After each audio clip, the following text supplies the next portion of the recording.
Assalamualaikum warahmatullahi wabarakatuh.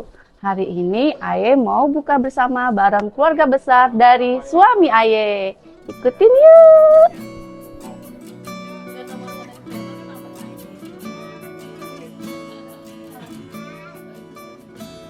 Tahun demi tahun, kesibukan semakin memenuhi hari-hari kita.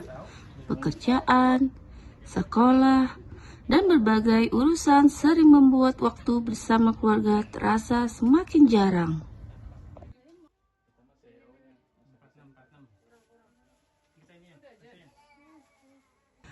Namun, setiap Ramadan selalu ada satu momen yang kita usahakan untuk tetap ada.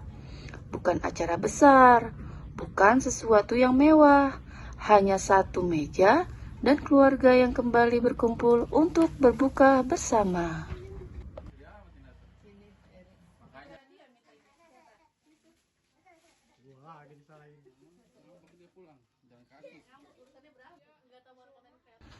Di tengah tawa dan cerita sederhana, kita kembali diingatkan bahwa kebersamaan adalah nikmat yang paling berharga dan silaturahmi adalah hangat yang selalu ingin kita jaga dari tahun ke tahun.